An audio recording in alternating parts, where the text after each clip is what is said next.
ನಮಸ್ಕಾರ ವೀಕ್ಷಕರೇ, ಅಮೋಘ ವಾರ್ತೆಗಳಿಗೆ ಸ್ವಾಗತ. ನಾನು ಚಿತ್ರ ವಸಿಷ್ಠ. ಇದೀಗ ಮುಖ್ಯಾಂಶಗಳು.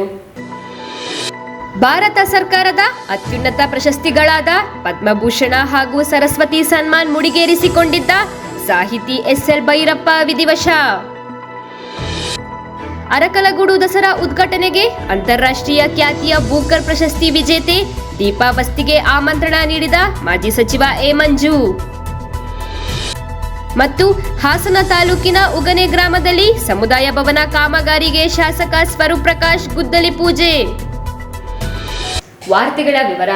ಕನ್ನಡ ಸಾಹಿತ್ಯ ಸಾಧನೆಯಿಂದಲೇ ಭಾರತ ಸರ್ಕಾರದ ಅತ್ಯುನ್ನತ ಪ್ರಶಸ್ತಿಗಳಾದ ಪದ್ಮಭೂಷಣ ಮತ್ತು ಸರಸ್ವತಿ ಸನ್ಮಾನ್ ಪ್ರಶಸ್ತಿ ಮುಡಿಗೇರಿಸಿಕೊಂಡಿದ್ದ ಸಾಹಿತಿ ಎಸ್.ಎಲ್. ಭೈರಪ್ಪ ಇಂದು ಮಧ್ಯಾಹ್ನ ವಿಧಿವಶರಾಗಿದ್ದಾರೆ.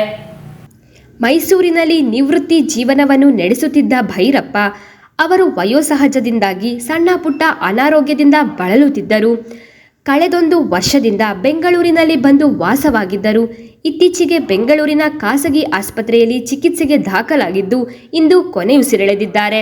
ಕನ್ನಡ ಸಾಹಿತ್ಯದ ಸೇವೆಯಲ್ಲಿ ಸದಾ ಮುಂದಿರುತ್ತಿದ್ದ ಭೈರಪ್ಪ ಅವರ ಬರಹಗಳನ್ನು ಓದುವವರ ಸಾಲಿನಲ್ಲಿ ಹೊಸ ಯುಗದ ನವಯುವಕರೇ ಹೆಚ್ಚಾಗಿದ್ದರು.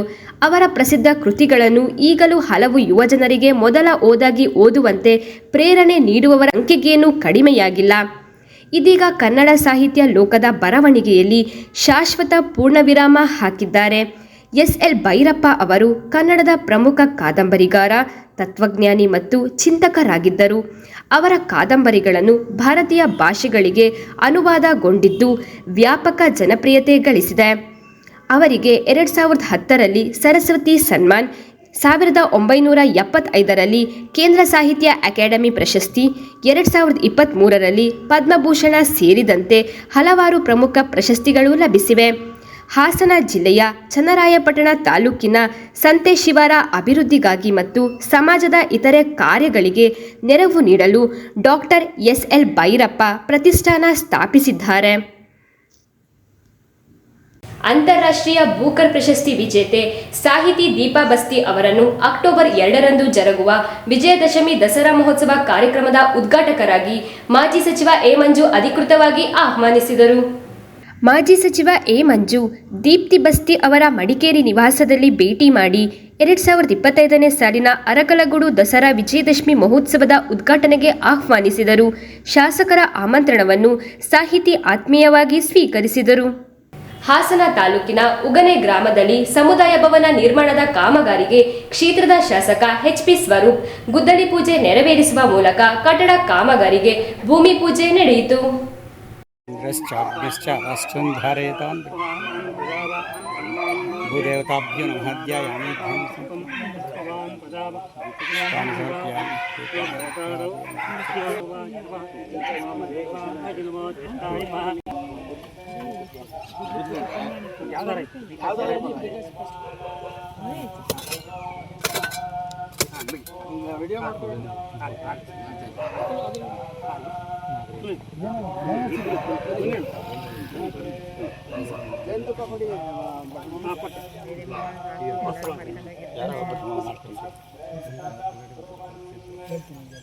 ದೇವತಾಭ್ಯೋ ನಮಃ ಧ್ಯಾಯಾಮಿ ಧ್ಯಾನಂ ಸಮರ್ಪಯಾಮಿ ಔಪಚಾರಿಕ ಕ್ಷೀರೇಣ ಸ್ನಾಪಯಾಮಿ ಮಧು ಆತಾರುತಾಯಿತೆ ಮಧು ಕ್ಷರಂತಿ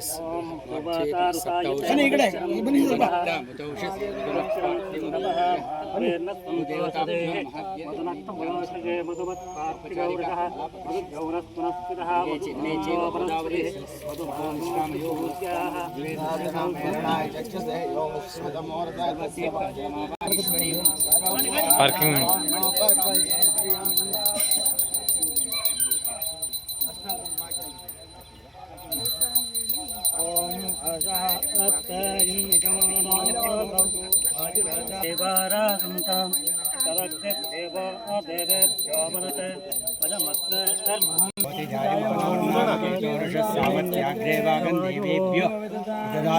चंद्रमा स्फिरति दीर्घवायुः ಈ ಸಂದರ್ಭದಲ್ಲಿ ಸ್ಥಳೀಯ ಮುಖಂಡರು, ವಿವಿಧ ಪಕ್ಷದ ಕಾರ್ಯಕರ್ತರು, ಗ್ರಾಮಸ್ಥರು ಹಾಗೂ ಸಾರ್ವಜನಿಕರು ಹೆಚ್ಚಿನ ಸಂಖ್ಯೆಯಲ್ಲಿ ಭಾಗವಹಿಸಿ ಕಾರ್ಯಕ್ರಮಕ್ಕೆ ಭವ್ಯತೆಯನ್ನು ತಂದರು. ಗ್ರಾಮದಲ್ಲಿ ಬಹುಕಾಲದ ಆಶೆಯಾದ ಸಮುದಾಯ ಭವನ ನಿರ್ಮಾಣ ಕಾರ್ಯಕ್ಕೆ ಚಾಲನೆ ದೊರೆತಿರುವುದರಿಂದ ಜನರಲ್ಲಿ ಹರ್ಷೋದ್ಗಾರ ವ್ಯಕ್ತವಾಗಿದೆ. ಸಮುದಾಯ ಭವನ ನಿರ್ಮಾಣದಿಂದ ಗ್ರಾಮಸ್ಥರ ಸಾಂಸ್ಕೃತಿಕ, ಸಾಮಾಜಿಕ ಹಾಗೂ ಸಾರ್ವಜನಿಕ ಕಾರ್ಯಕ್ರಮಗಳಿಗೆ ಕೇಂದ್ರ ಬಿಂದುವಾಗಲಿದೆ. ಈ ಸಂದರ್ಭದಲ್ಲಿ ಗ್ರಾಮಸ್ಥರು, ಕಾರ್ಯಕರ್ತರು ಹಾಗೂ ಮುಖಂಡರು ಹಾಜರಿದ್ದರು. ಸಾರ್ವಜನಿಕರು ಪ್ಲಾಸ್ಟಿಕ್ ಬಳಕೆ ವಿರೋಧಿಸುವ ಮೂಲಕ ಪರಿಸರವನ್ನು ಉಳಿಸಿ ಬೆಳೆಸಬೇಕು ಎಂದು ಅರಣ್ಯ ವಲಯ ಅಧಿಕಾರಿ ಯಶ್ಮಾ ಮಾಚಮ್ಮ ಹೇಳಿದರು. ಅರಕಲಗೂಡು ದಸರಾ ಅಂಗವಾಗಿ ಅರಣ್ಯ ಇಲಾಖೆ ವತಿಯಿಂದ ಪರಿಸರ ದಸರಾ ಆಚರಣೆ ಹಾಗೂ ಸ್ವಚ್ಛತಾ ಅಭಿಯಾನ ಮತ್ತು ಶ್ರಮದಾನ ಕಾರ್ಯಕ್ರಮವನ್ನು ಕುವೆಂಪು ಉದ್ಯಾನವನದಲ್ಲಿ ಗಿಡ ನೆಡುವ ಮೂಲಕ ಚಾಲನೆ ನೀಡಿ ನಂತರ ಮಾತನಾಡಿ, ಪರಿಸರ ದಸರಾ ಮೂಲಕ ಸಾರ್ವಜನಿಕರಿಗೆ ಪ್ಲಾಸ್ಟಿಕ್ ನಿಷೇಧಿಸಲು ಅರಿವು ಮೂಡಿಸುವ ಸದುದ್ದೇಶದಿಂದ ಪರಿಸರ ಜಾಥಾ ಹಮ್ಮಿಕೊಂಡು ಪಟ್ಟಣದ ಉದ್ಯಾನವನ ಹಾಗೂ ಕ್ರೀಡಾಂಗಣವನ್ನು ಸ್ವಚ್ಛ ಮಾಡಲಾಗಿದೆ. ಕ್ರೀಡಾಂಗಣದಲ್ಲಿ ಅತಿ ಹೆಚ್ಚು ಪ್ಲಾಸ್ಟಿಕ್ ಮತ್ತು ಬಾಟಲ್ ದೊರಕಿದೆ. ಸಾರ್ವಜನಿಕರು ಎಚ್ಚೆತ್ತುಕೊಂಡು ಪ್ಲಾಸ್ಟಿಕ್ ಬಳಕೆಯನ್ನು ನಿಷೇಧಿಸಬೇಕು ಹಾಗೂ ಪರಿಸರ ಉಳಿಸಿ ಬೆಳೆಸಲು ಶ್ರಮಿಸಬೇಕು. ಎಲ್ರಿಗೂ ದಸರಾ ಸಂಭ್ರಮದ ಶುಭಾಶಯಗಳು, ನವರಾತ್ರಿಯ ಆರ್ಥಿಕ ಶುಭಾಶಯಗಳು. ಈ ವರ್ಷ ನಾವು ಅರಕಲಗೂಡಿನಲ್ಲಿ 25ನೇ ವರ್ಷದ ದಸರಾ ಸಂಭ್ರಮವನ್ನು ಮಾಡ್ತಿದ್ದೇವೆ. ನಮ್ಮ ಶಾಸಕರ ಮಾರ್ಗದರ್ಶನದಲ್ಲಿ, ಬೆಂಬಲದಲ್ಲಿ ಮತ್ತು ನಮ್ಮ ದಸರಾ ಸಮಿತಿ ಇವರ ಬೆಂಬಲ ಮತ್ತು ಮಾರ್ಗದರ್ಶನದಲ್ಲಿ ಇವತ್ತು ನಮ್ಮ ಅರಣ್ಯ ಇಲಾಖೆಯಿಂದ ನಾವು ಒಂದು ಪರಿಸರ ಜಾಗೃತಿಗಾಗಿ ಒಂದು ಜಾಥಾ ಮತ್ತು ನಮ್ಮ ಶ್ರಮದಾನ ಕಾರ್ಯಕ್ರಮವನ್ನು ಸ್ಟೇಡಿಯಂ ಹಾಗೂ ನಮ್ಮ ಪಾರ್ಕಲ್ಲಿ ಹಮ್ಮಿಕೊಳ್ಳಲಾಗಿದ್ದು, ಸ್ಟೇಡಿಯಮ್ಮಲ್ಲಿ ನಮಗೆ ಬಾಟ್ಲಿಗಳಾಗಲಿ ಕಪ್ಗಳಾಗಲಿನೇ ಜಾಸ್ತಿ ಸಿಗ್ತಾ ಇದೆ ಮತ್ತು ಪ್ಲಾಸ್ಟಿಕ್ಗಳು ಅದು ಇದು ಎಲ್ಲ ಸಿಗ್ತಾ ಇದೆ. ಸೊ ನಾವು ಏನು ನಮ್ಮ ಮೂಲಕ ಮನವಿ ಮಾಡ್ಕೊಳ್ಳೋದು ಅಂತ ಅಂದರೆ, ನಮ್ಮ ಪಟ್ಟಣ ಪಂಚಾಯತಿ ಅಧ್ಯಕ್ಷರಾಗಿರ್ಬೋದು, ದಸರಾ ಸಮಿತಿಯವರ ಅಧ್ಯಕ್ಷರಾಗಿರ್ಬೋದು, ನಮ್ಮ ಇಲಾಖೆ ಸಾಮಾಜಿಕ ವಲಯ ಅರಣ್ಯಾಧಿಕಾರಿಗಳು ಹಾಗೂ ಎಲ್ಲ ನಮ್ಮ ವಾರ್ಡ್ ಕೌನ್ಸಿಲರ್ಸ್ಗಳು ಎಲ್ಲ ಏನು ನಾವು ಸಾರ್ವಜನಿಕರಲ್ಲಿ ಮನವಿ ಮಾಡ್ಕೊಳ್ತೀವಿ ಅಂತ ಅಂದರೆ, ದಯವಿಟ್ಟು ಪ್ಲಾಸ್ಟಿಕ್ ಬಳಸಬೇಡಿ. ನೀವು ಪ್ಲಾಸ್ಟಿಕ್ ಬಳಸೋದಾಗಿದ್ರು ಬಳಸ್ಬಿಟ್ಟು ಅದನ್ನು ತಮ್ಮ ಮನೆಗಳಿಗೆ ತಗೊಂಡೋಗಿ ಡಸ್ಟ್ಬಿನ್ಗಳಲ್ಲಿ ಹಾಕಿ, ಇದು ನಾವು ಒಂದು ಸಿಟಿನ ಒಂದು ಏನಿದೆ ನಮ್ಮ ಅರಕಲಗೂಡು ಟೌನ್ ಏನಿದೆ ಅದನ್ನು ಒಂಚೂರು ಸ್ವಚ್ಛವಾಗಿ ಇಟ್ಕೊಳ್ಳೋಣ. ಕರ್ನಾಟಕ ಸರ್ಕಾರದ ವತಿಯಿಂದ ಸೆಪ್ಟೆಂಬರ್ 22ರಿಂದ ಅಕ್ಟೋಬರ್ 7ರವರೆಗೆ ನಡೆಯಲಿರುವ ಜನಗಣತಿಯ ಹಿನ್ನೆಲೆ ಹಾಸನ ಜಿಲ್ಲಾ ಶ್ರೀ ವೀರಶೈವ ಲಿಂಗಾಯತ ಸಂಘ ಸಮಾಜದ ಬಂಧುಗಳು ಶಕ್ತಿ ಪ್ರದರ್ಶನಗೊಳಿಸುವ ಉದ್ದೇಶದಿಂದ ಎಲ್ಲರೂ ಒಂದೇ ರೀತಿಯಲ್ಲಿ ವಿವರ ದಾಖಲಿಸಬೇಕೆಂದು ಸಂಘದ ಜಿಲ್ಲಾಧ್ಯಕ್ಷ ಬಿಪಿ ಐಸಾಮಿಗೌಡ ಮನವಿ ಮಾಡಿದರು. ಸಮಾಜದವರಲ್ಲಿ, ನಮ್ಮ ಸಮಾಜದವರಲ್ಲಿ ಕಳಕಳಿಯ ಪ್ರಾರ್ಥನೆ ಏನಂದರೆ, ಈ ಜನಗಣತಿಯಲ್ಲಿ ಮುಖ್ಯವಾಗಿ ಧರ್ಮ ಕಾಲಂ 8ರಲ್ಲಿ ಧರ್ಮ ಅನ್ನ ಕಾಲಂನಲ್ಲಿ ಹಿಂದೂ ಅಂತ ಬರೆಸಬೇಕೆಂದು, ಹಾಗೆ ಕಾಲಂ 9ರಲ್ಲಿ ಜಾತಿ ವೀರಶೈವ ಲಿಂಗಾಯತ ಎಂದು ಬರೆಸಬೇಕೆಂದು, ಕಾಲಂ 10ರಲ್ಲಿ ಉಪಜಾತಿ ಅವರವರ ಉಪ ಪಂಗಡಗಳ ಹೆಸರುಗಳನ್ನು ಉದ್ದೇಶಿಸಿ ಬರೆಯಬೇಕೆಂದು ನಮ್ಮ ಕಳಕಳಿ ಪ್ರಾರ್ಥನೆಯಾಗಿದೆ. ಈ ಸಂದರ್ಭದಲ್ಲಿ ಅನೇಕ ಸಂಘ ಸಂಸ್ಥೆಗಳು ಕೂಡ ಎಲ್ಲರೂ ದಯಮಾಡಿ ಅವರವರ ಹೆಸರಿನಲ್ಲಿ ಈ ಒಂದು ಮಾರ್ಗದರ್ಶನ ನೀಡಬೇಕು, ಪ್ರಚಾರ ಮಾಡಬೇಕು ಅಂತ ಹೇಳ್ಬಿಟ್ಟು ಅವ್ರನ್ನು ಕೇಳ್ಕೊಳ್ತೀವಿ. ಪತ್ರಿಕಾಗೋಷ್ಠಿಯಲ್ಲಿ ಹಾಸನ ಜಿಲ್ಲಾ ವೀರಶೈವ ಲಿಂಗಾಯತ ಸಂಘದ ಉಪಾಧ್ಯಕ್ಷ ಕಿರಣ್ ಕುಮಾರ್ ಹೊಸಮನಿ, ಕಾರ್ಯದರ್ಶಿ ಇಎಂ ರುದ್ರಕುಮಾರ್, ಸಹ ಕಾರ್ಯದರ್ಶಿ ಎಚ್ ಮಲ್ಲಿಕಾರ್ಜುನ್, ಜಂಟಿ ಕಾರ್ಯದರ್ಶಿ ಬಿವಿ ಲತೇಶ್ ಕುಮಾರ್, ನಿರ್ದೇಶಕರಾದ ಬಿಎನ್ ನಾಗೇಶ್ ಇತರರು ಉಪಸ್ಥಿತರಿದ್ದರು. ರಾಜ್ಯದಲ್ಲಿ ನಡೆಯುತ್ತಿರುವ ಸಾಮಾಜಿಕ ಹಾಗೂ ಶೈಕ್ಷಣಿಕ ಸಮೀಕ್ಷೆಯಲ್ಲಿ ಜಿಲ್ಲೆಯ ಕುಂಬಾರ ಸಮುದಾಯದವರು ಜಾತಿ ಕಾಲಂನಲ್ಲಿ ಕುಂಬಾರ ಎಂದು ನಮೂದಿಸುವಂತೆ ಕುಂಬಾರರ ಸಂಘದ ಜಿಲ್ಲಾ ಘಟಕದ ಅಧ್ಯಕ್ಷ ಪ್ರೊ ವಿ ಕೃಷ್ಣಪ್ಪ ಮನವಿ ಮಾಡಿದರು. ಸಾಮಾಜಿಕ ಮತ್ತು ಶೈಕ್ಷಣಿಕ ಸಮೀಕ್ಷೆಯನ್ನ ಕೈಗೊಂಡಿದ್ದು, ಇದು ಸೆಪ್ಟೆಂಬರ್ 22ರಿಂದ ಅಕ್ಟೋಬರ್ 7ರವರೆಗೆ ನಡೀತಕ್ಕಂಥ ಒಂದು ಕಾರ್ಯಕ್ರಮವಾಗಿದೆ, ಸರ್ಕಾರದ ಕಾರ್ಯಕ್ರಮವಾಗಿದೆ. ಹಿಂದಿನ ಒಂದು ಆಯೋಗಗಳು ಏನಿತ್ತು, ಆ ಆಯೋಗಗಳಲ್ಲಿ ನಮಗೆ ಸರಿಯಾದಂತಹ ಒಂದು ಅಂಕಿ ಅಂಶಗಳು ಲಭಿಸಿಲ್ಲ. ಕಾರಣ ಇಷ್ಟನೇ, ಬಹಳ ಹಿಂದಿನಿಂದಲೂ ಏನು ಕುಂಬಾರಿಕೆ ಮಾಡ್ಕೊಂಡು ಬರ್ತಾ ಇದ್ವಿ, ಅಂಥವರನ್ನ ಕುಂಬಾರರು ಅನ್ನೋ ಒಂದು ಜಾತಿಯಾಗಿ ವಿಂಗಡಿಸಿರ್ತಕ್ಕಂಥದ್ದು. ಇದು ಹಳೆಯ ಶಿಲಾಯುಗದ ಇತಿಹಾಸ.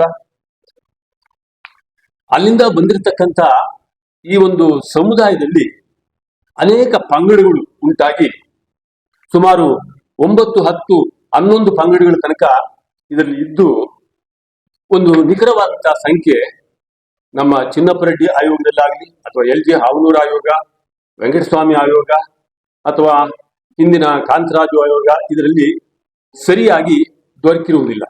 ಇದು ಏನಾಗಿದೆ ಅಂತ ಹೇಳಿದ್ರೆ, ನಮ್ಮ ಜನಾಂಗಕ್ಕೆ ಸಿಗಬೇಕಾದಂತಹ ಸರ್ಕಾರಿ ಸೌಲಭ್ಯಗಳು ದೊರಕದೆ ಅತ್ಯಂತ ಹಿಂದುಳಿದ ವರ್ಗದವರಾಗಿ ಇವತ್ತು ಉಳ್ಕೊಂಡಿದ್ದೇವೆ. ಕುಂಬಾರಿಕೆ ಕಸುಬು ತಮಗೆ ಗೊತ್ತಿರುವ ಹಾಗೆ ಇವತ್ತು ಸಂಪೂರ್ಣವಾಗಿ ನಶಿಸಿ ಹೋಗಿದೆ ಅಂತ ಹೇಳ್ಬೋದು. ಒಂದು ಕಾಲದಲ್ಲಿ ಅದು ಇಡೀ ಒಂದು ನಾಗರಿಕತೆಗೆ ಪ್ರಸಿದ್ಧವಾದಂತಹ ಒಂದು ಕಸುಬಾಗಿದ್ದಂಥದ್ದು ಇವತ್ತು ಈ ಪಾತ್ರೆಗಳ ಅಥವಾ ಲೋಹದಿಂದಾಗಿ ಇವತ್ತು ಕುಂಬಾರಿಕೆ ಸಂಪೂರ್ಣವಾಗಿ ಇಲ್ಲದ ಹಾಗಾಗಿದೆ. ಇದಿಲ್ಲದೆ ಎಲ್ಲರೂ ಕೂಡ ಬೇರೆ ಬೇರೆ ವೃತ್ತಿಗಳಲ್ಲಿ ತೊಡಕೊಂಡು ಒಟ್ಟಿನಲ್ಲಿ ಕುಂಬಾರರ ಜನಾಂಗವನ್ನ ಇವತ್ತು ಸರ್ಕಾರ ಗುರುತಿಸುವಲ್ಲಿ ನಾವು ಸಂಖ್ಯಾಬಲವನ್ನ ಪ್ರದರ್ಶಿಸಿರುವುದಿಲ್ಲ. ಈ ಉದ್ದೇಶದಿಂದ ಈಗ ಏನು ಒಂದು ಜನಗಣತಿ ಅಲ್ಲ, ಇದು ಜಾತಗಣತಿನೂ ಅಲ್ಲ ಸರ್ಕಾರ ಹೇಳೋ ಪ್ರಕಾರ ಅಥವಾ ಆಯೋಗ ಹೇಳೋ ಪ್ರಕಾರ. ಇದು ಒಂದು ಸಮೀಕ್ಷೆ, ಸಾಮಾಜಿಕ ಮತ್ತು ಶೈಕ್ಷಣಿಕ ಸಮೀಕ್ಷೆ. ಈಗಾಗಲೇ ಎಲ್ಲ ಮನೆಗಳನ್ನ ಗುರುತಿಸಿ ಹೌಸಿಂಗ್ UID ನಂಬರ್ ಅನ್ನ ಮನೆ ಬಾಗಿಲುಗಳಿಗೆ ಅಂಟಿಸಿರ್ತಕ್ಕಂಥದ್ದು ತಮ್ಮೆಲ್ಲರಿಗೂ ಗೊತ್ತಿರತಕ್ಕಂಥ ವಿಚಾರ. ಜನಾಂಗದ ಎಲ್ಲ ಬಂಧುಗಳಿಗೂ ಕೂಡ ಗೊತ್ತಿರತಕ್ಕಂಥ ವಿಚಾರ. ಅದನ್ನ ಕಿತ್ತಾಕಬಾರದು ಅಥವಾ ಅದನ್ನ ಅಳಿಸಿ ಹಾಕಬಾರದು ಅಂತಕ್ಕಂಥ ಒಂದು ಇನ್ಸ್ಟ್ರಕ್ಷನ್ ಸಹಿತ ಇದೆ. ಯಾಕೆಂದ್ರೆ ಅದು ಅಪ್ಲೋಡ್ ಆಗ್ಬೇಕಾಗ್ತದೆ. ಇಲ್ಲಿ ಮುಖ್ಯವಾಗಿ ಇವತ್ತಿನ ಒಂದು ಸಂದೇಶ ಅಥವಾ ಇಡೀ ಕುಂಬಾರ ಬಂಧುಗಳಲ್ಲಿ ಮನವಿ ಮಾಡ್ಕೊಳ್ತಕ್ಕಂಥದ್ದು ಏನಂತ ಹೇಳಿದ್ರೆ, ಏನು 60 ಕಾಲಂಗಳ ಪ್ರಶ್ನಾವಳಿ ಇದೆ ಆಯೋಗದ್ದು, ಆ ಪ್ರಶ್ನಾವಳಿಗಳಿಗೆ ಮುಖ್ಯವಾಗಿ ನಾವು 8ನೇ ಕಾಲಂನಲ್ಲಿ ಧರ್ಮ ಅನ್ನೋ ಕಾಲಂನಲ್ಲಿ ಹಿಂದೂ ಧರ್ಮ ಅನ್ನೋದನ್ನ ಬರೆಸಬೇಕು ಅಂತಕ್ಕಂಥದ್ದು ಇವತ್ತು ಈ ಒಂದು ಗೋಷ್ಠಿಯಲ್ಲಿ ಸ್ಪಷ್ಟಪಡಿಸಬೇಕಾಗಿರ್ತಕ್ಕಂಥದ್ದು. ಬಹಳ ಮುಖ್ಯವಾಗಿ 9ನೇ ಕಾಲಂ ಏನಿದೆ, ಜಾತಿಯ ಕಾಲಂ, ಇದರಲ್ಲಿ ಕುಂಬಾರ ಅನ್ನೋ ಒಂದೇ ಹೆಸರನ್ನ ಬಳಸಬೇಕು ಅಂತಕ್ಕಂಥದ್ದು. ಪತ್ರಿಕಾಗೋಷ್ಠಿಯಲ್ಲಿ ಸಂಘದ ಉಪಾಧ್ಯಕ್ಷ ದೊರೆಸ್ವಾಮಿ, ನಿರ್ದೇಶಕ ಸುರೇಶ್ ಪ್ರಜಾಪತಿ, ನಾಗರಾಜ್, ಕೃಷ್ಣ ಇತರರು ಉಪಸ್ಥಿತರಿದ್ದರು. ಇದೀಗ ಜಾಹೀರಾತು. ಸೆಲ್ಯೋ ಗೋಲ್ಡ್, ನಿಮ್ಮ ಚಿನ್ನನ ಹಿಂದೆ ಸೇಲ್ ಮಾಡಿ. ಸೇಲಿವರ್ ಗೋಲ್ಡ್, ನಿಮ್ಮ ಚಿನ್ನವನ್ನು ಹಿಂದೆ ಸೇಲ್ ಮಾಡಿ. ಸೇಲಿವರ್ ಗೋಲ್ಡ್, Stop it! ಎಲ್ಲರೂ ಚಿನ್ನನ ಸೇಲ್ ಮಾಡಿ ಅಂತ ಹೇಳ್ತಿದ್ದಾರೆ, ಆದ್ರೆ ನಮ್ಮ ಅಜ್ಜಿ ತಂದೆ ತಾಯಿ ಕೊಟ್ಟಂತ ಉಡುಗೊರೆಯ ಒಡವೆಗಳು ಹರಾಜ್ ಹೋಗ್ತಿವೆ. ಯಾರು ಒಡವೆಗಳನ್ನ ಉಳಿಸ್ಕೊಳ್ಳಿ ಅಂತ ಹೇಳ್ತಿಲ್ಲ. ನಮ್ಮ ಬೆನಕಾ ಗೋಲ್ಡ್ ಕಂಪನಿಗೆ ಕಾಲ್ ಮಾಡಿ ನಿಮ್ಮ ಒಡವೆಗಳನ್ನ ಬಿಡಿಸಿ ಉಳಿಸಿಕೊಡುತ್ತೇವೆ. EMI ಮೂಲಕ ನಿಮ್ಮ ಒಡವೆಗಳನ್ನ ವಾಪಸ್ ಪಡೆಯೋ ಸುವರ್ಣ ಅವಕಾಶ ನಿಮ್ಮದಾಗಿಸಿಕೊಳ್ಳಿ. ನಿಮ್ಮ ನೆಮ್ಮದಿಯ ನಾಳೆಗಾಗಿ ಕಾಲ್ Benaka gold company 6366 111 999. Benaka Gold Company, we value you and your valuables. ದಕ್ಷಿಣ ಭಾರತದ ಹೆಸರಾಂತ ನಂಬರ್ 1 ಹಾಗೂ ನಂಬಿಕೆಗೆ ಅರ್ಹವಾದ ನಮ್ಮ ಬೆನಕಾ ಗೋಲ್ಡ್ ಕಂಪನಿಯು ನೀವು ಅಡ ಇಟ್ಟ ಚಿನ್ನವನ್ನು ಬಿಡಿಸಿಕೊಡುವುದಲ್ಲದೆ ಉಳಿಸಿಕೊಳ್ಳಲು ಸಹಕರಿಸುತ್ತದೆ. ಚಿನ್ನಕ್ಕೆ ಚಿನ್ನದಂತ ಬೆಲೆ ಬೇಕೆ? ಕಾಲ್ Benaka gold company 6366 111 999. Benaka Gold Company, we value you and your valuables. ರೈತ ಬಾಂಧವರೇ, ವಾಣಿಜ್ಯ ಬೆಳೆ ಹತ್ತಿ, ಕಬ್ಬು, ಶುಂಠಿ, ಆಲೂಗಡ್ಡೆ ಮತ್ತು ಮೆಣಸಿನಕಾಯಿ ಬಿತ್ತನೆ ಮಾಡುವ ಮುಂಚೆ ನ್ಯಾನೋ DAPಯೊಂದಿಗೆ ಬೀಜೋಪಚಾರ ಮಾಡಿ. ಬಿತ್ತನೆ ಮಾಡಿದ 45ನೇ ದಿನದಲ್ಲಿ ನ್ಯಾನೋ ಯೂರಿಯಾ ಮತ್ತು ನ್ಯಾನೋ DAP ಸಿಂಪಡಿಸಿ ಹಾಗೂ 65 ಮತ್ತು 80ನೇ ದಿನದಲ್ಲಿ ಮತ್ತೊಮ್ಮೆ ಸಿಂಪಡಿಸಿ. ಉತ್ತಮ ಇಳುವರಿ ಪಡೆಯಿರಿ. ಇಫ್ಕೋ ನ್ಯಾನೋ ರಸಗೊಬ್ಬರಕ್ಕೆ ಪರಿವರ್ತನೆಯಾಗಿ 50% ರಸಗೊಬ್ಬರ ಕಡಿತಗೊಳಿಸಿ. ಇಫ್ಕೋ ನ್ಯಾನೋ ರಸಗೊಬ್ಬರ ಖರೀದಿ ಮೇಲೆ ಸಂಕಟಹರಣ ಅಪಘಾತ ವಿಮಾ ಲಭ್ಯವಿದೆ. ಹಾಸನದ ಜನತೆಗೆ ಬಾಲ್ಯವನ್ನು ನೆನಪಿಸುವ ರಸಭರಿತ ಸ್ವೀಟ್ಸ್, ಕಣ್ಣಿಗೆ ಸುಂದರವೆನಿಸುವ, ಮನಸ್ಸಿಗೆ ಹಿತ ಎನಿಸುವ, ಬಾಯಿಗೆ ರುಚಿ ಎನಿಸುವ ಅತ್ಯುತ್ತಮ ಗುಣಮಟ್ಟದ ರುಚಿಯಾದ ಸ್ವೀಟ್ಸ್ಗಳಿಗಾಗಿ ಶ್ರೀ ಮಹಾಲಕ್ಷ್ಮಿ ಸ್ವೀಟ್ಸ್.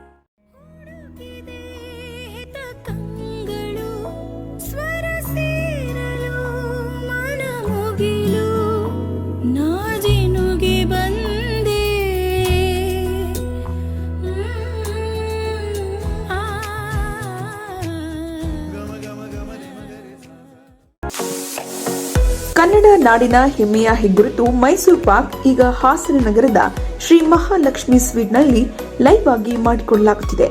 ಇದರೊಂದಿಗೆ 10ಕ್ಕೂ ಅಧಿಕ ಬಗೆಯ ಮೈಸೂರು ಪಾಕ್ಗಳು ಲಭ್ಯವಿದ್ದು, ಬನ್ನಿ ಇಲ್ಲಿಯ ನೈಜ ರುಚಿಯನ್ನ ಸವಿದು ಆನಂದಿಸಿ. ಜೊತೆಯಲ್ಲಿ ಕಾಜು sweets, khoa sweets, Bengali sweets ಹಾಗೂ ವಿವಿಧ ಬಗೆಯ ಚಾಟ್ಸ್ಗಳು ಮತ್ತು ಖಾರ ಮಿಕ್ಸ್ಚರ್ಸ್ಗಳು ನಿಮ್ಮ ಕೈಗೆಟುಕುವ ದರದಲ್ಲಿ ಲಭ್ಯ. ಸುದೀರ್ಘ 34 ವರ್ಷದಿಂದ ಶುಚಿ, ರುಚಿಯಾದ ಮತ್ತು ಜನರ ಮನ ಗೆದ್ದಿರುವ ಎಲ್ಲಾ ರೀತಿಯ ಸ್ವೀಟ್ಸ್ಗಳಿಗಾಗಿ ಶ್ರೀ ಮಹಾಲಕ್ಷ್ಮಿ ಸ್ವೀಟ್ಸ್. ನೀವು ನಿಮ್ಮ ಸ್ನೇಹಿತರು ಹಾಗೂ ಕುಟುಂಬದೊಂದಿಗೆ ಒಮ್ಮೆ ಭೇಟಿ ನೀಡಿ ರುಚಿ ಸವಿಯಿರಿ. ಶ್ರೀ ಮಹಾಲಕ್ಷ್ಮಿ ಸ್ವೀಟ್ಸ್, ಸಹ್ಯಾದ್ರಿ ಥಿಯೇಟರ್ ಪಕ್ಕ, ಸಾಲಗಾಮೆ ರಸ್ತೆ, ಹಾಸನ. ಇದೀಗ ನೂತನವಾಗಿ ಪ್ರಾರಂಭವಾಗಿದೆ ನಮ್ಮ ಇನ್ನೊಂದು ಶಾಖೆ, ಮಲ್ಲಿಗೆ ಹೋಟೆಲ್ ಮುಂಭಾಗ, ಶಂಕರಮಠ ರಸ್ತೆ, KR Puram, Hassan. Mobile number 9604564744.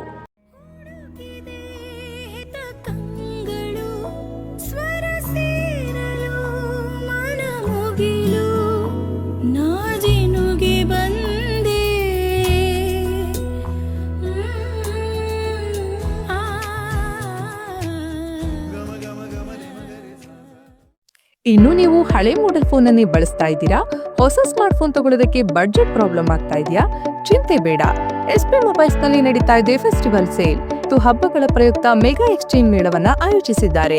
ನಿಮ್ಮ ಯಾವುದೇ ಹಳೆಯ ಸ್ಮಾರ್ಟ್ ಫೋನ್ ಅನ್ನ ಕೊಟ್ಟು ಹೊಸ ಸ್ಮಾರ್ಟ್ ಫೋನ್ ಅನ್ನ ಖರೀದಿ ಮಾಡಬಹುದು. 10,000ದಿಂದ 25,000ದವರೆಗಿನ ಯಾವುದೇ ಸ್ಮಾರ್ಟ್ ಫೋನ್ ಕೊಂಡಲ್ಲಿ 3,000 ಬೆಲೆ ಬಾಳುವ ಮೊಬೈಲ್ ಆಕ್ಸೆಸರೀಸ್ ಅನ್ನ ಫ್ರೀಯಾಗಿ ಕೊಡ್ತಾ ಇದ್ದಾರೆ. ವಿಶೇಷ ಆಫರ್ ಅಂದ್ರೆ 25,000ಕ್ಕೂ ಮೇಲ್ಪಟ್ಟ ಸ್ಮಾರ್ಟ್ ಫೋನ್ ಕೊಂಡಲ್ಲಿ 5,000 ಬೆಲೆ ಬಾಳುವ ಮೊಬೈಲ್ ಆಕ್ಸೆಸರೀಸ್ ಅನ್ನ ಫ್ರೀಯಾಗಿ ಪಡೆಯಬಹುದು. ಕಡಿಮೆ ಬಡ್ಡಿ ದರದಲ್ಲಿ ಆಕರ್ಷಕ ಲೋನ್ ಮೇಳವನ್ನ ಆಯೋಜಿಸಿದ್ದು, ಸಿಬಿಲ್ ಸ್ಕೋರ್ ಇಲ್ಲದಿದ್ರೂ ನೀವೀಗ ಸ್ಮಾರ್ಟ್ ಫೋನ್ ಅನ್ನ ಖರೀದಿಸಬಹುದು. ಇನ್ನು ತಡ ಯಾಕೆ? SP ಮೊಬೈಲ್ಸ್ ಅವರ ಫೆಸ್ಟಿವಲ್ ಸೇಲ್ ನಲ್ಲಿ ಹೊಸ ಸ್ಮಾರ್ಟ್ ಫೋನ್ ಅನ್ನ ತಗೊಳ್ಳಿ. ಮುಂಬರುವ ಹಬ್ಬಗಳಾದ ಸಂಭ್ರಮದಿಂದ ಆಚರಿಸಿ. SP ಮೊಬೈಲ್ಸ್, ಗಂಧದ ಕೋಟೆ ಎದುರು, ಆಸಿ ರಸ್ತೆ, ಹಾಸನ.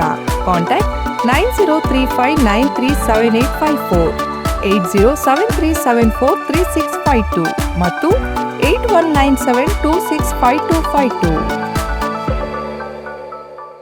ಗೋಮತಿ ಕಲ್ಯಾಣ ಮಂಟಪ 12 ವಸಂತಗಳನ್ನ ಪೂರೈಸಿ 13ನೇ ವರ್ಷಕ್ಕೆ ಪಾದಾರ್ಪಣೆ ಮಾಡುತ್ತಿರುವ ಗೋಮತಿ ಕಲ್ಯಾಣ ಮಂಟಪವನ್ನ ಹೊಚ್ಚ ಹೊಸ ರೂಪದಲ್ಲಿ ನಿಮ್ಮ ಮುಂದೆ ಪ್ರಸ್ತುತಪಡಿಸುತ್ತಿದ್ದೇವೆ.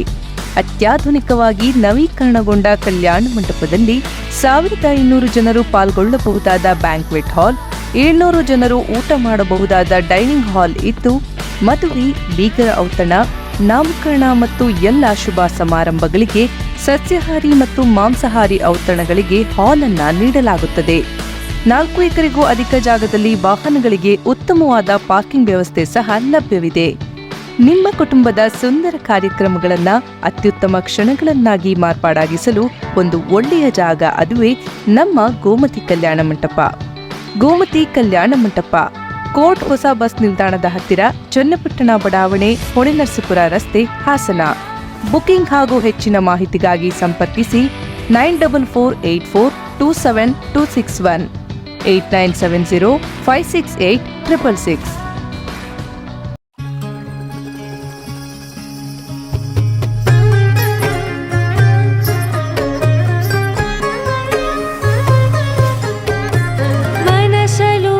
ಕನಸಲು ನೀನೆ, ಮನಸಲು ಕನಸಲು ನೀನೆ, ಮನಸಲ್ಲಿ ಮನೆ ಮಾಡಿರುವೆ ನೀನೆ,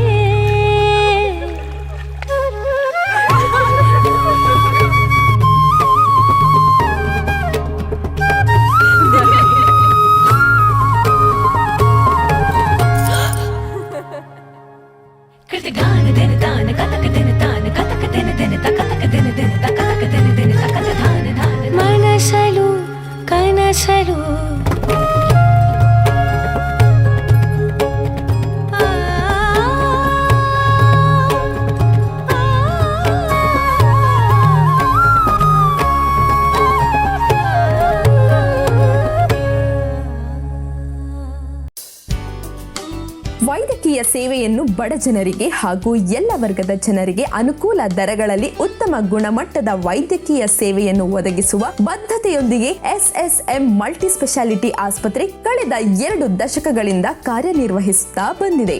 ಸಂಸ್ಥೆಯ ಮುಖ್ಯ ನಿರ್ದೇಶಕ ಡಾಕ್ಟರ್ ದಿನೇಶ್ ರವರ ದೂರದೃಷ್ಟಿ ಮತ್ತು ಸಮಾಜಮುಖಿ ಧ್ಯೇಯಗಳು ಹಾಸನ ಜನತೆಗೆ ಹಲವಾರು ಸ್ಪೆಷಾಲಿಟಿ ಮತ್ತು ಪ್ರಮುಖ ಸೂಪರ್ ಸ್ಪೆಷಾಲಿಟಿ ಸೌಲಭ್ಯಗಳನ್ನು ಸಾದರಪಡಿಸುವಲ್ಲಿ ಯಶಸ್ವಿಯಾಗಿದೆ. ಈ ಸಂಸ್ಥೆಯು ಇಂದು ಡಾಕ್ಟರ್ ಸೌಮ್ಯ ದಿನೇಶ್ ಅವರ ಸಾರಥ್ಯದಲ್ಲಿ ಇನ್ನೂ ಹೆಚ್ಚಿನ ಆರೋಗ್ಯ ಸೇವೆಗಳನ್ನು ಹಾಗೂ ಉತ್ತಮ ಶ್ರೇಣಿಯ ವ್ಯವಸ್ಥೆಯನ್ನು ಒದಗಿಸುವ ನಿಟ್ಟಿನಲ್ಲಿ ಆಸ್ಪತ್ರೆಯನ್ನು ಹಾಸನ ಜಿಲ್ಲೆಯಲ್ಲಿಯೇ ಅತ್ಯುತ್ತಮ ಆಸ್ಪತ್ರೆಯನ್ನಾಗಿ ನವೀಕರಿಸಲಾಗಿದೆ. ಇಲ್ಲಿ ದೊರೆಯುವ ಸೌಲಭ್ಯಗಳು 24x7 ತುರ್ತು ಚಿಕಿತ್ಸಾ ಸೌಲಭ್ಯಗಳು, ಅತ್ಯಾಧುನಿಕ 32 slice CT scan, ultrasound, x ray, doppler ಮತ್ತು ಮೆಮೊಗ್ರಫಿ ಸೌಲಭ್ಯಗಳು, ಸುಸಜ್ಜಿತ ಮೆಡಿಕಲ್ ಮತ್ತು ಸರ್ಜಿಕಲ್ ಐಸಿಯು, ದಿನದ 24 ಗಂಟೆ ಡಯಾಲಿಸಿಸ್ ಚಿಕಿತ್ಸೆ ಮತ್ತು ಮೂತ್ರಪಿಂಡ ತಜ್ಞರು, ನವಜಾತ ಶಿಶು ಮತ್ತು ಗರ್ಭಿಣಿಯರಿಗೆ ಪ್ರತ್ಯೇಕ ಆರೈಕೆ ವಿಭಾಗ, ಉತ್ತಮ ವೈದ್ಯಕೀಯ ಸೌಲಭ್ಯಗಳನ್ನು ಒದಗಿಸಲು ಹೊರರೋಗಿ ಸೇವಾ ವಿಭಾಗ, ಉತ್ತಮ ಗಾಳಿ, ಬೆಳಕು ಮತ್ತು ಮೂಲಭೂತ ಸೌಕರ್ಯಗಳನ್ನೊಳಗೊಂಡ general ward, special ward, deluxe ward ಮತ್ತು ಸೂಟ್ ರೂಮ್ಗಳು, ನುರಿತ ಶುಶ್ರೂಷಕರು ಮತ್ತು ವೈದ್ಯಕೀಯ ಸಿಬ್ಬಂದಿಗಳು, ಎಲ್ಲಾ ಸರ್ಕಾರಿ ಮತ್ತು ಕಾರ್ಪೊರೇಟ್ ವಿಮಾ ಸೌಲಭ್ಯಗಳು, ಬಿಪಿಎಲ್ ಮತ್ತು ಯಶಸ್ವಿನಿ ಯೋಜನೆಯಡಿಯಲ್ಲಿ ಶಸ್ತ್ರ ಚಿಕಿತ್ಸೆಗಳನ್ನು ಮಾಡಲಾಗುತ್ತದೆ. ಪ್ರತಿದಿನ ಫಿಸಿಯೋಥೆರಪಿ ಮತ್ತು ದೇಹದ ತೂಕ ಕಡಿಮೆ ಮಾಡಿಕೊಳ್ಳಲು ಡಯಟಿಷಿಯನ್ ಸಹ ಲಭ್ಯರಿದ್ದಾರೆ. ಡಾಕ್ಟರ್ ವಿನಾಯಕ್ ಎನ್, ಮುಖ್ಯ ಆಡಳಿತಾಧಿಕಾರಿಗಳು ಮತ್ತು ನಿರ್ದೇಶಕರು. ನಿಮ್ಮ ಎಲ್ಲಾ ರೀತಿಯ ಆರೋಗ್ಯ ಸಮಸ್ಯೆಗಳಿಗೆ ಹಿಂದೆ ಭೇಟಿ ಕೊಡಿ ಎಸ್ಎಸ್ಎಂ ಮಲ್ಟಿ ಸ್ಪೆಷಾಲಿಟಿ ಆಸ್ಪತ್ರೆ. ಮತ್ತೊಮ್ಮೆ ಅಮೋಘ ವಾರ್ತೆಗಳಿಗೆ ಸ್ವಾಗತ. ಕರ್ನಾಟಕ ಪವರ್ ಲಿಫ್ಟಿಂಗ್ ಸಂಸ್ಥೆ ಮಂಗಳೂರು ಮತ್ತು ಯುವಜನ ಮತ್ತು ಕ್ರೀಡಾ ಇಲಾಖೆಯ ಸಹಯೋಗದಲ್ಲಿ ಅಕ್ಟೋಬರ್ 5ರ ಭಾನುವಾರದಂದು 2ನೇ ವರ್ಷದ ಮಹಿಳಾ ಹಾಗೂ ಪುರುಷ ಬೆಂಚ್ ಪ್ರೆಸ್ ಪವರ್ ಲಿಫ್ಟಿಂಗ್ ಸ್ಪರ್ಧೆಗಳು ನಗರದಲ್ಲಿ ಆಯೋಜಿಸಲಾಗಿದೆ ಎಂದು ಜಿಲ್ಲಾ ಅಸೋಸಿಯೇಷನ್ ಸಂಸ್ಥಾಪಕರಾದ ಕೆ ಹನುಮಂತೇಗೌಡ ತಿಳಿಸಿದರು. ನಮ್ಮ ಜಿಲ್ಲೆಯಿಂದ ಜೂನಿಯರ್, ಸೀನಿಯರ್ ಹಾಗೂ ಮಾಸ್ಟರ್ಸ್ ವಿಭಾಗದಲ್ಲಿ ಜಿಲ್ಲಾ ಮಟ್ಟದ power lifting bench press championship ನಡೀತಾ ಇದೆ. ಇದು ರಾಜ್ಯ ಮಟ್ಟಕ್ಕೆ ಆಯ್ಕೆನೂ ಕೂಡ ಆಗಿರುತ್ತೆ. ರಾಜ್ಯ ಮಟ್ಟದಲ್ಲಿ ಅಕ್ಟೋಬರ್ 24ಕ್ಕೆ ಮಂಗಳೂರಿನಲ್ಲಿ ರಾಜ್ಯ ಮಟ್ಟದ ಬೆಂಚ್ ಪ್ರೆಸ್ ಚಾಂಪಿಯನ್ಶಿಪ್ ಇದೆ. ಅದಕ್ಕಾಗಿ ನಮ್ಮ ಜಿಲ್ಲೆಯಿಂದ ಒಂದು ಉತ್ತಮವಾದ ಟೀಮ್ ಅನ್ನ ಜೂನಿಯರ್ ವಿಭಾಗದಲ್ಲಿ, ಸೀನಿಯರ್ ವಿಭಾಗದಲ್ಲಿ ಹಾಗೆ ಮಾಸ್ಟರ್ಸ್ ವಿಭಾಗದಲ್ಲಿ ನಾವು ಆಯ್ಕೆ ಮಾಡಿ ಒಂದು ಬಲಿಷ್ಠ ತಂಡವನ್ನು ಆಯ್ಕೆ ಮಾಡಬೇಕಾಗಿದೆ. ಈಗಾಗಲೇ ನಾವು 2022ರಲ್ಲಿ ಮೊದಲನೇ ಬಾರಿಗೆ ಬೆಂಚ್ ಪ್ರೆಸ್ ಚಾಂಪಿಯನ್ಶಿಪ್ ಅನ್ನ ಆಯೋಜನೆ ಮಾಡಿ ಸುಮಾರು 100 ಜನ ಸ್ಪರ್ಧಾಳುಗಳು ಭಾಗವಹಿಸಿದ್ರು. ಆಗ ಕೇವಲ ಸೀನಿಯರ್ ವಿಭಾಗದಲ್ಲಿ ಮಾತ್ರ ಮಾಡಿದ್ವಿ. ಈ ಬಾರಿ 3 ವಿಭಾಗದಲ್ಲಿ ನಾವು ಮಾಡ್ತಾ ಇದ್ದೀವಿ, ಜೂನಿಯರ್, ಸೀನಿಯರ್ ಮತ್ತೆ ಮಾಸ್ಟರ್ಸ್. ಪತ್ರಿಕಾಗೋಷ್ಠಿಯಲ್ಲಿ ಹಾಸನ ಜಿಲ್ಲಾ ಪವರ್ ಲಿಫ್ಟಿಂಗ್ ಸಂಸ್ಥೆ ಗೌರವಾಧ್ಯಕ್ಷ ವಿಜಯ್ ಕುಮಾರ್, ಖಜಾಂಚಿ ಅಶ್ವಥ್, ಸಂಘಟನಾ ಕಾರ್ಯದರ್ಶಿ ಎಂ ಶಿವಸ್ವಾಮಿ, ನಿರ್ದೇಶಕ ಎಚ್.ವಿ. ಲೋಕೇಶ್ ಇತರರು ಉಪಸ್ಥಿತರಿದ್ದರು. ಸಕಲೇಶಪುರ ತಾಲೂಕಿನ ಬಾಳುಪೇಟೆ ಹೋಬಳಿಯ ಕುನಿಗನಹಳ್ಳಿ ಪಂಚಾಯಿತಿಯಲ್ಲಿ ತೆರವಾಗಿದ್ದ ಅಧ್ಯಕ್ಷ ಸ್ಥಾನಕ್ಕೆ ಚುನಾವಣೆ ನಡೆದಿದ್ದು, ಚುನಾವಣೆಯಲ್ಲಿ ರವಿಕುಮಾರ್ ಜಮ್ಮನಹಳ್ಳಿ ಅವಿರೋಧವಾಗಿ ಆಯ್ಕೆಯಾಗಿದ್ದಾರೆ. ಪ್ರೀತಿ ಪೂರ್ವಕವಾಗಿ ಹಾಗೂ ಅವರ ಪ್ರಾಮಾಣಿಕ ಜನಪರ ಕಾಳಜಿಯನ್ನು ಗುರುತಿಸಿ ಪಂಚಾಯಿತಿಯ ಸದಸ್ಯರು ರವಿಕುಮಾರ್ ಜಮ್ಮನಹಳ್ಳಿ ಅವರನ್ನ ಅವಿರೋಧವಾಗಿ ಆಯ್ಕೆ ಮಾಡಿ ಪ್ರಾಮಾಣಿಕತೆಯನ್ನು ಮೆರೆದಿದ್ದಾರೆ. ಹಲವು ದಿನಗಳಲ್ಲಿ ತೆರವಾಗಿದ್ದ ಅಧ್ಯಕ್ಷ ಸ್ಥಾನಕ್ಕೆ ರವಿ ಅವರನ್ನು ಆಯ್ಕೆ ಮಾಡಿರುವುದು ಎಲ್ಲರಿಗೂ ಸಂತಸ ತಂದಿದೆ ಎಂದು ಪಂಚಾಯಿತಿ ಸದಸ್ಯರು ಸಂತಸ ವ್ಯಕ್ತಪಡಿಸಿದ್ದಾರೆ. ಈ ಸಂದರ್ಭದಲ್ಲಿ ನೂತನ ಅಧ್ಯಕ್ಷರಾದ ರವಿಕುಮಾರ್ ಮಾತನಾಡುತ್ತಾ, ಪಂಚಾಯಿತಿ ವ್ಯಾಪ್ತಿಯಲ್ಲಿ ಈಗಾಗಲೇ ಆನೆ ಮಾನವ ಸಂಘರ್ಷ ದೊಡ್ಡ ಸಮಸ್ಯೆಯಾಗಿದೆ. ಅದನ್ನು ಪರಿಹರಿಸಲು ಮುಂದಾಗಬೇಕಿದೆ. ಈ ಸಂಬಂಧ ಮಾನ್ಯ ಅರಣ್ಯ ಸಚಿವರನ್ನು ಭೇಟಿ ಮಾಡಬೇಕು ಹಾಗೂ ಕ್ಷೇತ್ರದ ಶಾಸಕರ ನೇತೃತ್ವದಲ್ಲಿ ಮತ್ತು ಅರಣ್ಯಾಧಿಕಾರಿಗಳ ಸಮ್ಮುಖದಲ್ಲಿ ಸಭೆಗಳನ್ನು ನಡೆಸಿ ಆನೆ ಸಮಸ್ಯೆಯನ್ನು ಪರಿಹರಿಸಲು ಮುಂದಾಗುತ್ತೇನೆ. ನನ್ನನ್ನು ಯಾವುದೇ ವಿರೋಧವಿಲ್ಲದೆ ಅವಿರೋಧವಾಗಿ ಆಯ್ಕೆ ಮಾಡಿದ ಎಲ್ಲರಿಗೂ ಹಾಗೂ ನಮ್ಮ ಗ್ರಾಮಸ್ಥರಿಗೆ ಧನ್ಯವಾದಗಳು ಎಂದು ಹೇಳಿದರು. ಈ ಪ್ರಥಮ ಬಾರಿಗೆ ನನ್ನ ಗ್ರಾಮ ಪಂಚಾಯತಿಗೆ ಆಯ್ಕೆ ಮಾಡಿದ್ದು ನನ್ನ ಕ್ಷೇತ್ರವಾದ ಜಮ್ಮನಹಳ್ಳಿ ಮತಕ್ಷೇತ್ರದಿಂದ ಆಯ್ಕೆ ಮಾಡಿದ್ರು. ಗಾಳಿಗುಡ್ಡ, ಬನ್ನಟ್ಟಿ, ಜಮ್ಮನಹಳ್ಳಿ ಈ ಕ್ಷೇತ್ರದಿಂದ ನಾನು ಆಯ್ಕೆಯಾದೆ. ಆಯ್ಕೆ ಆದಮೇಲೆ ನನ್ನ ಕೈಲಾದ ಅಭಿವೃದ್ಧಿ ಕೆಲಸಗಳನ್ನ ಮಾಡ್ಕೊ ಬಂದಿದ್ದೀನಿ. ಇವಾಗ ನನಗೆ ಒಂದು ಹೊಸ ಜವಾಬ್ದಾರಿ ಸಿಕ್ಕಿದೆ. ಅದೇನೆಂದರೆ ಅಧ್ಯಕ್ಷರ ಸ್ಥಾನ. ನನ್ನ ಎಲ್ಲ ಸದಸ್ಯರುಗಳಿಂದ ನನಗೆ ಈ ಅಧ್ಯಕ್ಷ ಸ್ಥಾನ ಸಿಕ್ಕಿದೆ. ಅವರಿಗೆಲ್ಲ ಆಭಾರಿಯಾಗಿದ್ದೀನಿ. ಹಾಗೆ ನನ್ನ ಒಂದು ಕನಸಿದೆ ಏನಂದರೆ, ನಮ್ಮ ಗ್ರಾಮದಲ್ಲಿ ಎಷ್ಟೋ ಜನ ಮನೆ ಇಲ್ದಲೇ ಲೈನ್ ಮನೆಯಲ್ಲೆಲ್ಲ ಇದ್ದಾರೆ. ಅಂಥವರಿಗೆ ನನ್ನ ಭಾಗದಾಗಲಿ ಅಥವಾ ಹೊರಗಡೆ ಭಾಗದಲ್ಲೇ ಇಲ್ಲೇ ನಮ್ಮ ಸುತ್ತಮುತ್ತ ಗ್ರಾಮದಲ್ಲಿ ಗ್ರಾಮ ಠಾಣ ಜಾಗಗಳಿದ್ದಾವೆ. ಅದನ್ನು ಪ್ರಾಮಾಣಿಕವಾಗಿ ನನಗೇನು ಅಲ್ಪಾವಧಿ ಏನಿದೆ ಅದರಲ್ಲಿ ಪ್ರಾಮಾಣಿಕವಾಗಿ ನಮ್ಮ ಹೊಸದಾಗಿ PDO ಆಗಿ ಬಂದಿರೋ ಗಿರೀಶ್ ಸರ್ ಅವ್ರ ಜೊತೆ ಕೈ ಜೋಡಿಸ್ಕೊಂಡು ಅವ್ರ ಜೊತೆ ಏನೇನು ಕಾನೂನಾಗಿ ಇದು ಮಾಡಬೇಕು ಕೆಲಸ ಮಾಡಿ ಆ ಗ್ರಾಮ ಠಾಣನ ಬಿಡಿಸೋಕ್ಕೆ ನಾನು ನನ್ನ ಕೈಲಾದ ಪ್ರಯತ್ನ ಮಾಡ್ತೀನಿ. ಆ ಭರವಸೆ ನಾನು ನಮ್ಮ ಗ್ರಾಮದವರಿಗೆ ಕೊಡ್ತೀನಿ. ಈ ಸಂದರ್ಭದಲ್ಲಿ ಚುನಾವಣಾ ಅಧಿಕಾರಿ ಗಂಗಾಧರ್ GD ಹಾಗೂ ಪಂಚಾಯತ್ ಆಡಳಿತ ಅಧಿಕಾರಿ ಗಿರೀಶ್ ಕುಮಾರ್, ಪಂಚಾಯಿತಿ ಉಪಾಧ್ಯಕ್ಷರಾದ ಶಶಿಕಲಾ ಆನಂದ್, ಮಾಜಿ ಅಧ್ಯಕ್ಷರಾದ ಸಂಗಪ್ಪ ಹೊಸಗದ್ದೆ, ಮಾಜಿ ಅಧ್ಯಕ್ಷರಾದ ಪ್ರಕಾಶ್, ತಾರಾ ಮಹೇಶ್, ಶಿಲ್ಪಾ ಜಗದೀಶ್, ಜಮ್ಮನಹಳ್ಳಿ ಕಿರಣ್ ಇನ್ನಿತರರು ಉಪಸ್ಥಿತರಿದ್ದರು. ಬೇಲೂರು ತಾಲೂಕು ಬಿದಿರು ಸಹಕಾರ ಸಂಘದ ಅಧ್ಯಕ್ಷರಾಗಿ ಕೇಬಲ್ ವಿಜಯ್ ಕುಮಾರ್ ಅವಿರೋಧವಾಗಿ ಆಯ್ಕೆಯಾದರು. ಸಂಘದ ಕಚೇರಿಯಲ್ಲಿ ನಡೆದ ಸಭೆಯಲ್ಲಿ ಸದಸ್ಯರು ಸರ್ವಾನುಮತದಿಂದ ಬೆಂಬಲ ವ್ಯಕ್ತಪಡಿಸಿ ವಿಜಯ್ ಕುಮಾರ್ ಅವರನ್ನು ಅಧ್ಯಕ್ಷ ಸ್ಥಾನಕ್ಕೆ ಮಾಡಿದರು. ಅಧ್ಯಕ್ಷರಾಗಿ ಆಯ್ಕೆಯಾದ ಬಳಿಕ ಮಾತನಾಡಿದ ವಿಜಯ್ ಕುಮಾರ್, ಇದು ನನಗೆ ದೊರೆತ ಗೌರವ ಮಾತ್ರವಲ್ಲ, ದೊಡ್ಡ ಜವಾಬ್ದಾರಿಯೂ ಆಗಿದೆ. ಬಿದಿರು ಬೆಳೆಗಾರರ ಹಿತಾಸಕ್ತಿಯನ್ನು ಕಾಪಾಡಿ ಅವರ ಜೀವನ ಮಟ್ಟ ಸುಧಾರಿಸುವ ದಿಕ್ಕಿನಲ್ಲಿ ಸಂಘವು ಮುಂದುವರಿಯುತ್ತದೆ. ಬಿದಿರು ಉತ್ಪಾದನೆಗೆ ಮಾರುಕಟ್ಟೆ ದೊರಕಿಸುವುದು, ಉತ್ತಮ ಬೆಲೆ ಖಚಿತಪಡಿಸುವುದು ನಮ್ಮ ಮೊದಲ ಆದ್ಯತೆ. ಬೆಳೆಗಾರರ ಎದುರಿನ ಸಮಸ್ಯೆಗಳನ್ನು ನಿವಾರಿಸಲು ಸರ್ಕಾರದ ಸಹಾಯ ಯೋಜನೆಗಳನ್ನು ಸದಸ್ಯರಿಗೆ ತಲುಪಿಸಲು ನಾನು ಬದ್ಧನಾಗಿದ್ದೇನೆ. ನಮ್ಮ ಸಂಘವು ಕೇವಲ ಆರ್ಥಿಕ ಪ್ರಗತಿ ಸಾಧಿಸುವುದಲ್ಲದೆ ಪರಿಸರ ಸಂರಕ್ಷಣೆಯ ಜವಾಬ್ದಾರಿಯನ್ನು ನಿರ್ವಹಿಸಲಿದೆ. ಬಿದಿರಿನ ಪ್ರಾಮುಖ್ಯತೆಯನ್ನು ಸಮಾಜಕ್ಕೆ ತಲುಪಿಸುವ ಜಾಗೃತಿ ಕಾರ್ಯಕ್ರಮಗಳನ್ನು ಹಮ್ಮಿಕೊಳ್ಳಲಾಗುತ್ತದೆ.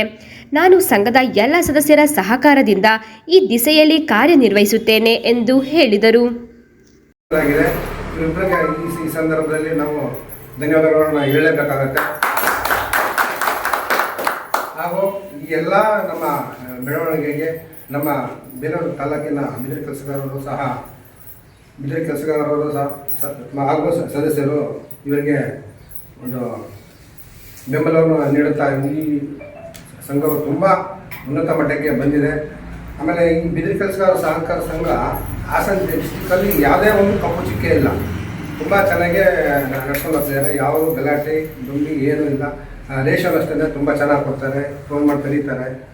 ತುಂಬ ಚೆನ್ನಾಗಿ ಸರ್ವಿಸ್ಸು ನಾವು ನೀಡ್ತಾ ಇದ್ದೀವಿ. ಹಾಗಾಗಿ ಈ ವರ್ಷವೂ ಸಹ ನಮ್ಮ ಬಿದಿರು ಕೆಲಸಗಾರ ಸಂಘದಲ್ಲಿ ಈ ವರ್ಷ ಸುಮಾರು ಅಂದಾಜು ಒಂದು 3.5 ಲಕ್ಷ ಲಾಭದಲ್ಲಿದೆ. ಆಮೇಲೆ ನನ್ನ ಈಗ ಅಧ್ಯಕ್ಷರಾಗಿ ನೇಮಿಸಿದ್ದಾರೆ. ಆಮೇಲೆ ನಿಮ್ಮದು ಸಲಹೆ ಸಹಕಾರ ನಮಗೆ ತುಂಬ ಅಗತ್ಯ. ದಯಮಾಡಿ ಕೊಡಿ, ಆಯಿತಾ? ಏನಾದ್ರು ತಪ್ಪಾಗಿ ನಡ್ಕೊಂಡಿದ್ರೆ ಆ ಕ್ಷಣದಲ್ಲಿ ಹೇಳ್ಬಿಡಿ, ಅದನ್ನ ಸರಿ ಮಾಡ್ಕೊಳ್ಳೋದಕ್ಕೆ ನಾವು ಪ್ರಯತ್ನ ಪಡ್ತೀವಿ. ಸಂತೋಷ ಅವರು ಅಷ್ಟೇ ಉತ್ಸಾಹ ಯುವಕ, ತುಂಬ ಒಳ್ಳೆ ಚೆನ್ನಾಗಿ ಕೆಲಸ ಮಾಡ್ತಾರೆ. ಮುಂದಿನ ದಿನಗಳಲ್ಲಿ ನಮ್ಮ ಬಿದಿರು ಕೆಲಸಗಾರ ಸಹಕಾರ ಇನ್ನೂ ಉನ್ನತ ಮಟ್ಟಕ್ಕೆ ಕೊಳ್ಳುವಲ್ಲಿ ಎಲ್ಲರೂ ಸಹಕಾರ ನೀಡಿ. ಸಭೆಯಲ್ಲಿ ಸಂಘದ ನಿಕಟಪೂರ್ವ ಅಧ್ಯಕ್ಷ ಮುತ್ತುವೇಲು, ಸಂತೋಷ್, ನಿರ್ದೇಶಕರಾದ ಶಿವಕುಮಾರ್, ಪ್ರೇಮಲತಾ, ಮಂಜುಳಾ, ಯಶೋಧರ, ನಿರ್ಮಲಾ, ಜಯಲಕ್ಷ್ಮಿ ಇನ್ನು ಮುಂತಾದವರು ಹಾಜರಿದ್ದರು. ಕೊನೆಯಲ್ಲಿ ಮತ್ತೊಮ್ಮೆ ಮುಖ್ಯಾಂಶಗಳು. ಭಾರತ ಸರ್ಕಾರದ ಅತ್ಯುನ್ನತ ಪ್ರಶಸ್ತಿಗಳಾದ ಪದ್ಮಭೂಷಣ ಹಾಗೂ ಸರಸ್ವತಿ ಸನ್ಮಾನ್ ಮುಡಿಗೇರಿಸಿಕೊಂಡಿದ್ದ ಸಾಹಿತಿ SL ಭೈರಪ್ಪ ವಿಧಿವಶ. ಅರಕಲಗೂಡು ದಸರಾ ಉದ್ಘಾಟನೆಗೆ ಅಂತಾರಾಷ್ಟ್ರೀಯ ಖ್ಯಾತಿಯ ಬೂಕರ್ ಪ್ರಶಸ್ತಿ ವಿಜೇತೆ ದೀಪಾ ಬಸ್ತಿಗೆ ಆಮಂತ್ರಣ ನೀಡಿದ ಮಾಜಿ ಸಚಿವ ಎ ಮಂಜು. ಮತ್ತು ಹಾಸನ ತಾಲೂಕಿನ ಉಗನೆ ಗ್ರಾಮದಲ್ಲಿ ಸಮುದಾಯ ಭವನ ಕಾಮಗಾರಿಗೆ ಶಾಸಕ ಸ್ವರೂಪ್ ಪ್ರಕಾಶ್ ಗುದ್ದಲಿ ಪೂಜೆ. ಮುಂದಿನ ವಾರ್ತಾ ಸಂಚಿಕೆಯೊಂದಿಗೆ ಮತ್ತೆ ಭೇಟಿಯಾಗೋಣ. ವಂದನೆಗಳು.